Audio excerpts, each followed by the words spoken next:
This video is sponsored by The Ridge. So you've been working on your sourdough game for a while, you have most of the techniques down, you're developing the gluten, you're using the proper hydration for your flour, but then your bread still ends up flat. What's up with that?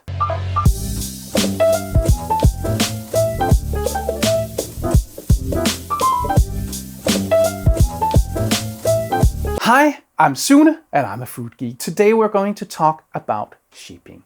Why is it important? What does it do? And how do you do it? All right, let's get down to business. Why is shaping important? Shaping sourdough bread is a crucial step in bread making for several reasons. First, it helps to create a uniform structure, ensuring even baking. A well-shaped loaf will have a consistent crumb structure, meaning the air pockets inside the bread will be evenly distributed. This is important for the final product's texture and appearance. If the dough is not shaped correctly, it can result in an uneven crumb structure and an unattractive loaf. Second, shaping also contributes to the oven spring of the bread. Proper shaping creates surface tension on the dough, which helps it hold its shape during the final proofing and as it bakes. This tension is essential for achieving an aesthetically pleasing loaf with the desired height and volume.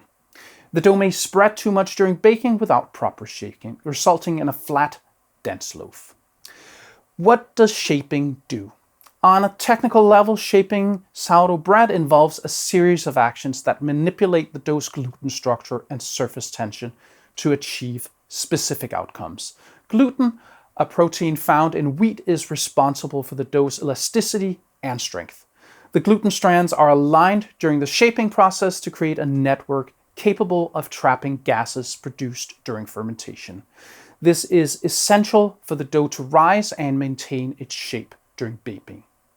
Proper alignment of gluten strands also contribute to a more uniform crumb structure, the pattern and the size of air pockets inside the baked bread. Shaping also creates surface tension on the outer layer of the dough. This tension is crucial for oven spring, the rapid rise that occurs when the dough is first placed in the oven. The surface tension helps to contain the expanding gases, allowing the loaf to rise upwards rather than spread outwards. This is particularly important for sourdough bread, which often has a higher hydration level and can be more prone to spreading. The surface tension acts like a skin, helping the dough maintain its shape as it expands. Additionally, shaping can influence the fermentation process on a micro level. Air pockets are expelled as the dough is folded and shaped, and the yeast and bacteria are more evenly distributed throughout the dough. This can lead to a more consistent fermentation, affecting the bread's crumb structure. In sourdough, where natural yeast and bacteria are responsible for fermentation, this even distribution is critical for developing the characteristic tangy flavor and chewy texture of the bread. The final shaping can be achieved in many different ways.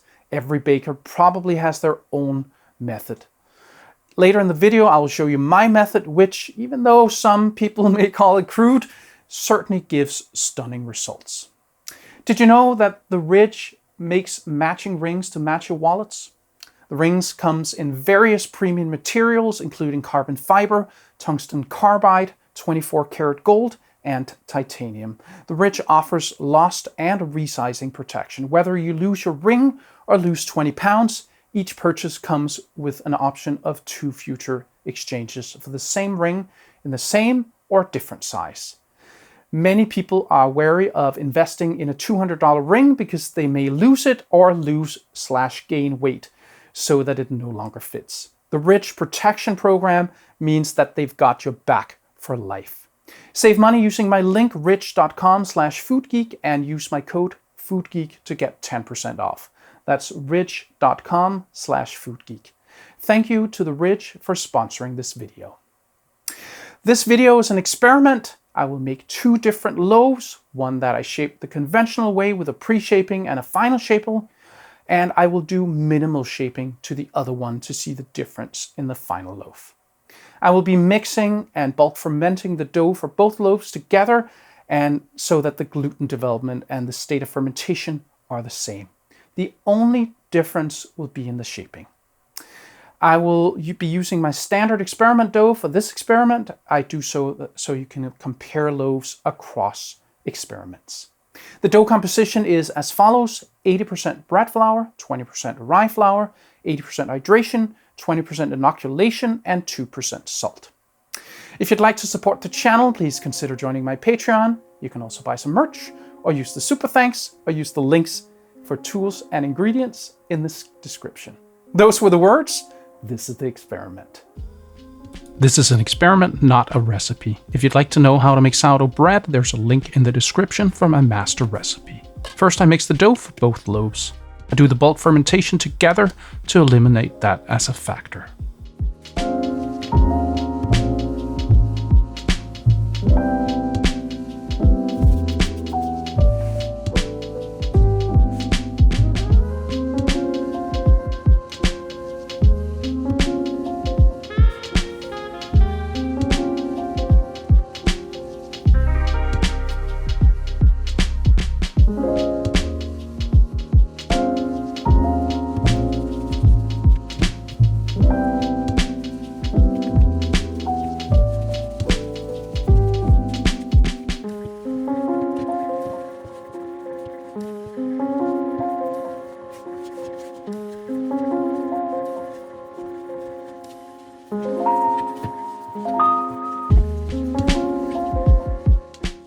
After the dough is mixed, I let it rest for an hour.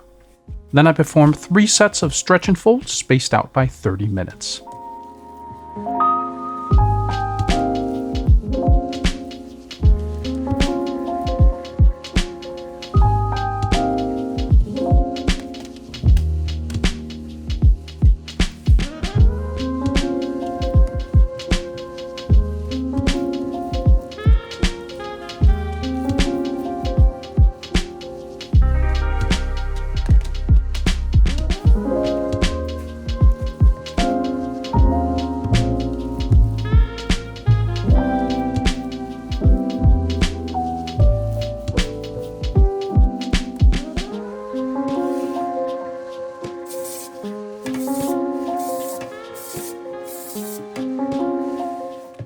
After that, I put the dough in a cambro to let it rise, and the proofer set to 30 degrees Celsius, 86 degrees Fahrenheit.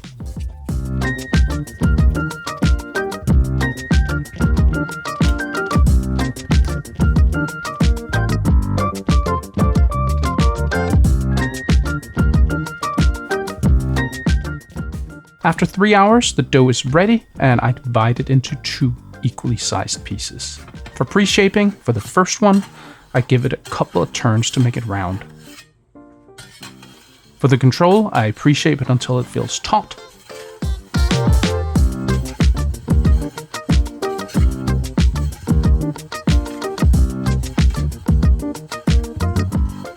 I can tell that the gluten has formed a network around the mass of dough. Then I let them rest for 20 minutes to relax the gluten, making it easier to final shape.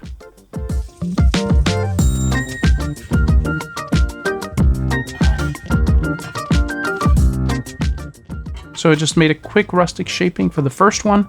I tried to not maximize the tension.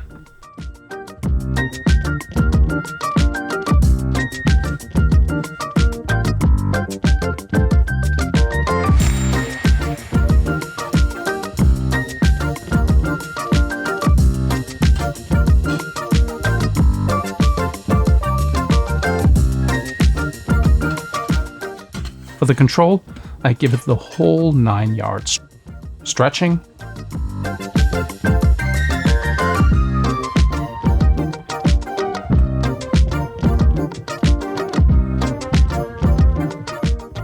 folding,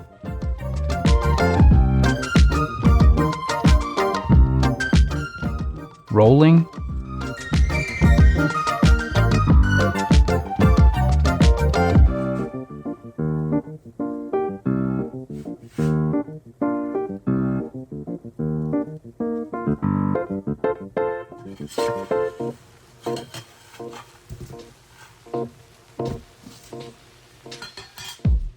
and stitching.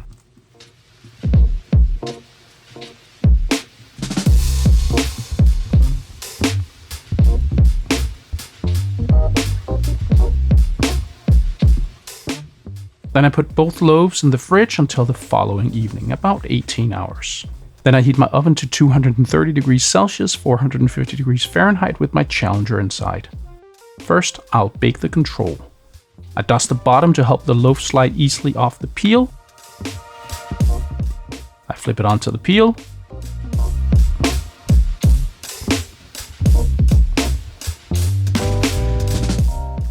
Then I score it.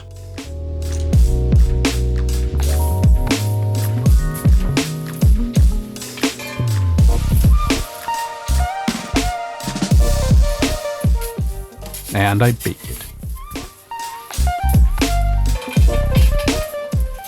After about 24 minutes, I prepare the loaf that was minimally shaped. I dust it.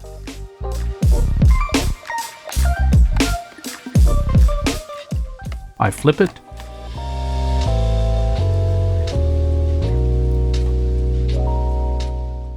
I score it.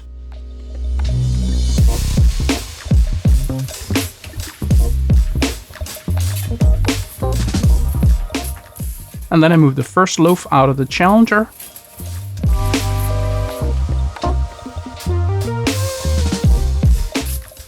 And then I bake the second one.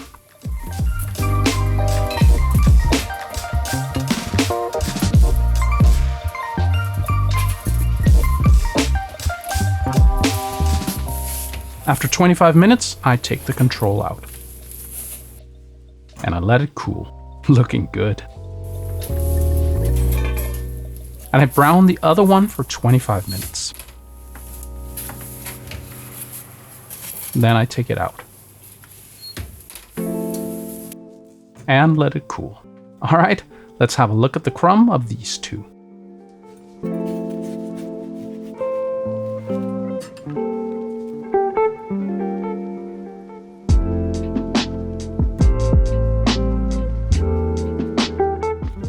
All right, let's compare the two loaves. If you look at the crumb, both doughs were correctly fermented. The holes are uniform and not stretched upwards as often seen in underproofed bread. Conversely, there are no signs of overproofing in the crumb, which usually looks like the holes collapsed.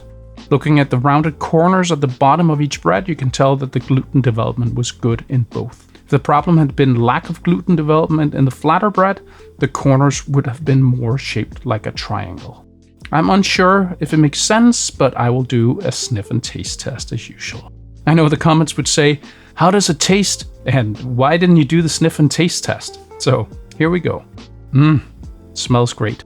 Yeasty, weedy, and with a pleasant tang. The crust smells super dark and caramelized. Great taste. The rye flour gives it a beautiful flavor. All right, let's try the other one. Smells great too, just like the previous one. The taste is the same, and I'm not sure what would make it taste any different. So as you can tell, shaping is a crucial part of making sourdough bread, at least if you care about the aesthetics. A previous experiment showed that if you make just one loaf and develop the gluten using coil folds, you can skip the pre-shaping. But if you cut a larger dough into pieces, pre-shaping is needed. If you have any questions or ideas for other experiments, start your comment with "shaping is king" below, and I will prioritize your answer.